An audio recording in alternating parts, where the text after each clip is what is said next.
Je passe à la cinquième question. S'agissant de la mobilité fiscale de vos clients, puisque vous vous intéressez à l'importation comme à l'exportation de certaines grandes fortunes, comme vous l'avez dit, alors cette question s'adresse à Monsieur de Dieu. Vous avez rédigé plusieurs tribunes portant sur l'exit tax. Et dans votre pratique, ce dispositif vous paraît-il efficace? Et y a-t-il, s'il n'est pas efficace, des pistes d'amélioration?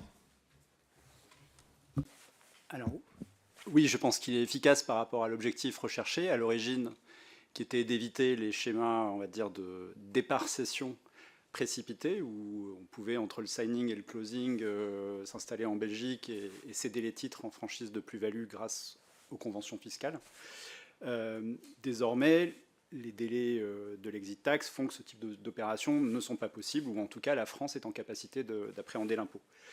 Après, ce dispositif, il est, je trouve, un peu fragilisé par les attaques dont il fait régulièrement l'objet. Pour moi, une durée de 5 ans est vraiment une durée maximaliste. Et le retour à 15 ans serait vraiment une durée aberrante pour des contribuables qui ont, au bout de 15 ans, complètement perdu. Enfin, je crois qu'on parle du lien des ultra-riches avec la dépense publique. Il n'y a plus de lien avec la dépense publique française passé 15 ans. Donc la France, elle, taxe sans problème les plus-values des personnes qui arrivent en France. Il faut savoir lâcher la taxation des personnes qui vont céder des titres après 5 ans d'expatriation. C'est-à-dire on n'est pas sur un schéma purement fiscal. Après, ce dispositif, il a aujourd'hui pas mal de zones d'ombre parce qu'il a fait l'objet de retouches régulières depuis sa création en 2011. Et le BOFIP qui commande ce dispositif, qui est assez technique, il date de 2012.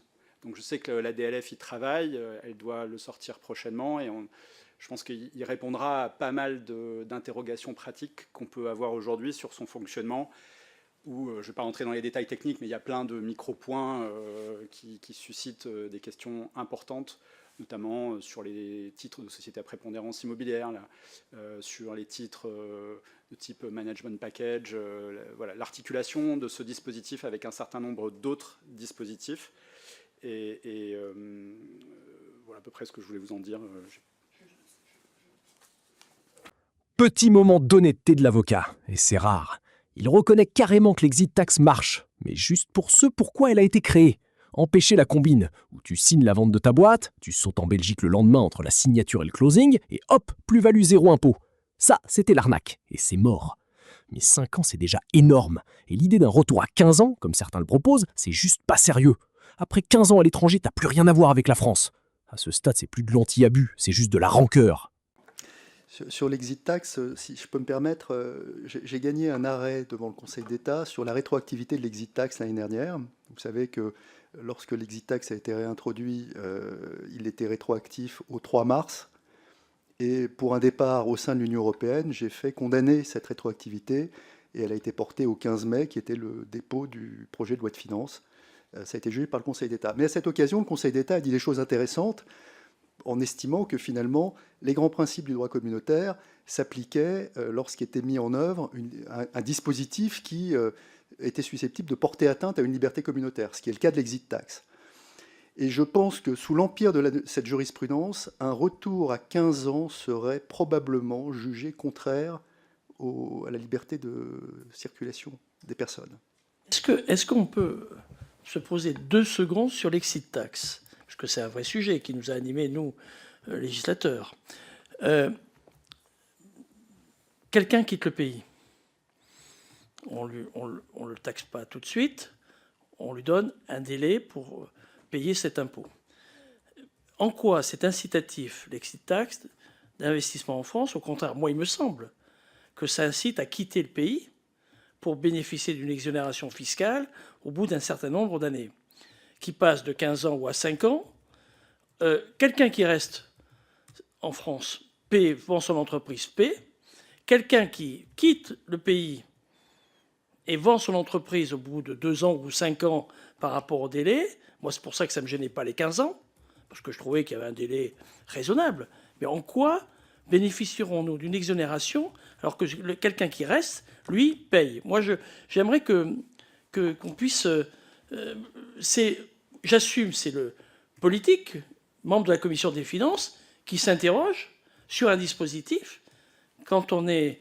Je l'ai expérimenté. Quand on était à votre place, on avait peut-être... Mais quand on est législateur, on a peut-être parfois une autre vision. Non, oui, je te laisserai la parole parce que c'est ton sujet, l'exit tax. Juste pour vous dire que chaque pays a sa compétence fiscale. Quand on quitte la France, on entre dans la compétence fiscale d'un autre pays. Il y a des libertés communautaires qui visent à rendre ça fluide. Mais évidemment, avec la limite de l'abus. Partir de son pays juste pour éviter l'impôt, ce serait abusif. Et donc, l'exit tax est une mesure d'application de la liberté communautaire, une mesure anti-abus, qui elle-même est encadrée. C'est-à-dire que on veut éviter les délocalisations temporaires juste pour. Mais l'idée, c'est pas quand même d'aller fouiller la poche de quelqu'un qui a quitté la France depuis 14 ans pour lui piquer un impôt sur les plus-values, alors qu'il est parti depuis quand même très très longtemps. Et c'est pour ça que ce délai de 5 ans me paraît conforme à l'esprit de la liberté de circulation des personnes, en tant que règle anti-abus. Mais si on revenait à 15 ans, là, je pense sincèrement que c'est trop long vis-à-vis de l'objectif de cette loi, qui est de dissuader les gens de faire des expatriations de complaisance juste pour. Le député pose vraiment la bonne question, celle de bon sens. Si je reste en France et que je vends ma boîte, je paye. Si je me casse et que j'attends 5 ans, je paye rien. Donc concrètement, la loi récompense ceux qui partent. Et l'avocat lui répond, tranquille. Bah oui, chaque pays a sa souveraineté fiscale, on peut pas te coller un impôt à vie. Et là, tu te rends compte que les deux ont raison en même temps. Sauf que pendant que les juristes débattent du bon délai, ceux qui ont les moyens, eux, ils sont déjà à Bruxelles. Le délai de 2 ans ou de 5 ans, lui, à contrario, est un peu trop court. Non, je le trouve adapté. Franchement, en pratique, il est pas trop court parce que vous vous lancez dans une expatriation avec tout ce que ça requiert pour sécuriser une non-résidence fiscale. 5 ans, c'est long. Et par ailleurs, souvent, les contribuables n'ont pas nécessairement la maîtrise du timing de la vente. Ils peuvent déclencher une vente, ils ne sont pas sûrs de trouver un acquéreur. Là où ce dispositif a été créé, c'est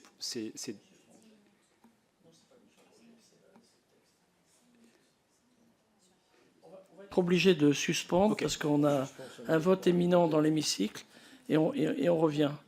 On reprendra sur l'exit tax. Bien, on s'est quitté sur l'exit tax.